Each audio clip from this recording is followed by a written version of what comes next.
this is amazing. It's such a phenomenal feeling to feel that I've connected with someone through an art. What's up, friends? My name is Kevin Basset. I'm a singer, a songwriter, and a producer. Today, I'd like to talk about how I got to where I am now. So I've always loved music, been into songwriting and singing songs. And when I went to college, I thought, oh, I'm gonna do music. That's gonna be my thing. And my mom said, hey, this is not a good idea. And I listened to my parents a lot, and so I said, okay, I guess I won't. I went to school and had more scientific majors. So I majored in, physics, then math, and then eventually I settled on economics, which I loved. I love economics still. I think it's so fascinating to look at behaviors and map them and see how they influence markets. But during that time, I still took as many music classes as made sense, as were possible, and tried to learn as much about songwriting and production and whatever I could. And I listened to a lot of music during that time, and I wrote a lot of songs, and I took vocal classes and the whole 9 yards. When I graduated, I got a job in an economic development corporation, which is basically a place where people try to help their local economy grow, and in our case, diversify, because Vegas is very centered on entertainment and hospitality. And while I was working there, I just kept having this feeling that was a lack of fulfillment creatively.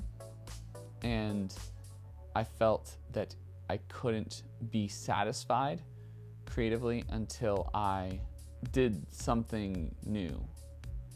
And I knew that I wanted to pursue music for sure, but I didn't know how I would go about it.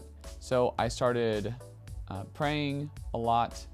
I'm a pretty big believer in God, in Jesus, and all of that. And so I prayed a lot and thought that if I sought it, I could receive direction from God. And as I was doing so, I got this thought that was like, yeah, it's safe to go for. There's nothing wrong with this as long as, stay pretty true to my beliefs.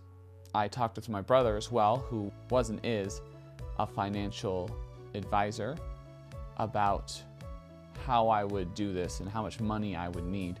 And I had been saving a lot of money just because I don't like to spend money. It makes me feel weird.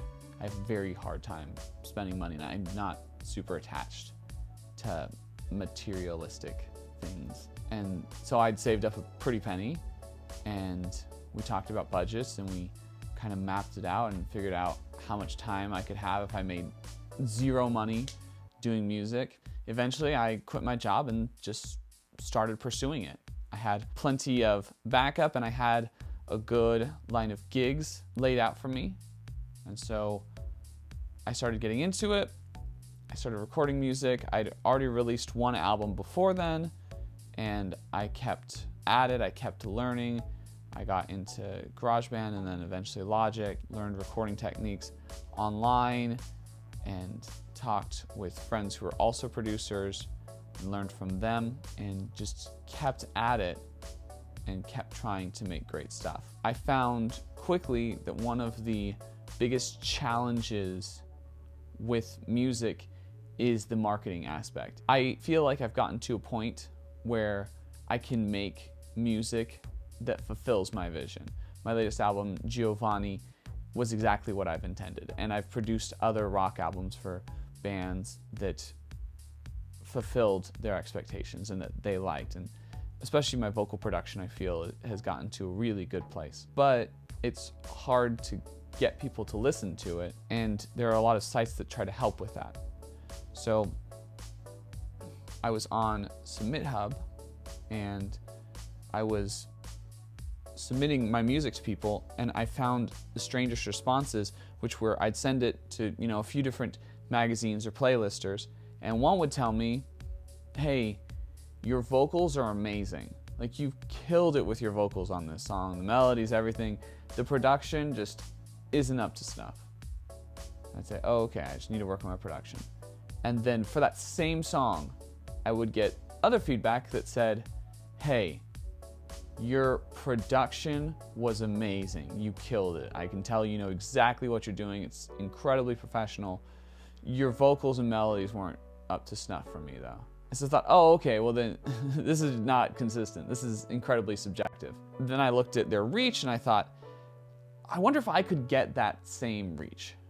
And so I started trying to get into TikTok and Instagram and tried to build my reach, but nothing really worked out for me. I felt like my time wasn't being used well to market what I was passionate about. And so I thought, well, what do I like as far as social media? Because I don't really care for Instagram and TikTok. It's just not my thing. I've never been into it. But I have always been into YouTube. I've followed quite a few YouTube creators like Casey Neistat, PewDiePie, or obviously big names, and Jacksepticeye, and a few others. And I spend a lot of time on YouTube, so I thought I kind of like this long form of social media. I like these bigger videos, and I like the more produced aspect of this. So maybe this would help me grow my reach. So I started by doing reviews of things I know nothing about, which was kind of this joke thing that my brother and I had come up with. And those weren't going great, but they were going all right. And then I decided to switch it up because I'd also been writing for a music magazine for a while now, like 5 years, I think. So I thought maybe I should try my hand at music reviews. So I did a couple, got suggestions, and things started to grow. And I started getting somewhat of an audience, you people, watching these videos. And so I've been trying to just keep consistent with that, to use it as a promotional tool. Like, why would I spend all this money to get other creators and other influencers to promote my music when I can become that influencer and I can become my own marketer? That was my mindset. And it's worked out decently. I mean, some videos have done phenomenally, way too well. Like the Bruno video that did 360,000 views, I think it's at right now. That's wild. It's inappropriate. And in that video, I talked about my music. And so people are exposed to the idea of me as a producer, and quite a few of those people have checked out my album. It's been an interesting journey and has had moments where I'm like, I don't want to do this anymore. It's so tough, and I feel like not enough people pay attention to this stuff. And then I've had other moments where I'll see just like one person get really into a song and really feel it, and they'll message me and talk about how much they've loved my music and how much they're into it.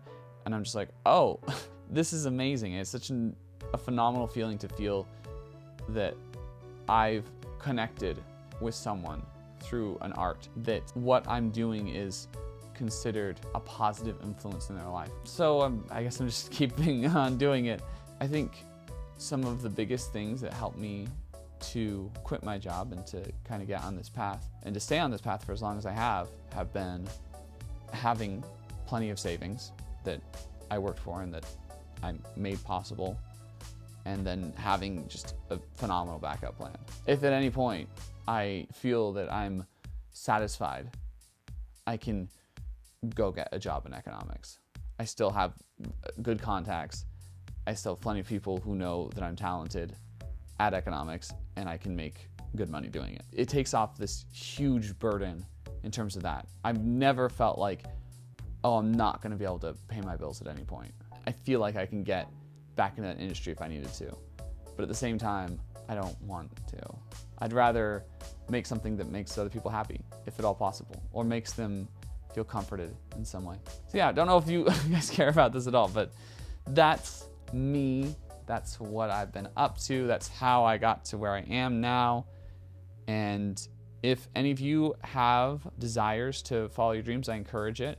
And if you're curious about how to go about it and how I did it, feel free to hit me up. Either in the comment section, we can have discussions, or you can go message me on Instagram. I'm pretty dang responsive. Of course, if this is like years from now and I have way too many followers, it's gonna this is gonna be a more difficult thing to keep up with. But I don't know how soon I'm gonna get there. So in the meantime, feel free to hit me up if that's helpful to you. If you haven't subscribed, if you made it all the way through that and you didn't subscribe, I'm surprised. I don't know how I caught your attention, but please subscribe. Make sure to like, comment, share it with people who might be trying to figure out their life a little bit, and check out my music. I've worked hard on it, and I dedicate a lot of time to it, a lot more than I do to the YouTube channel. And I think it's been taking on really interesting forms. That's it. Catch you on the flip.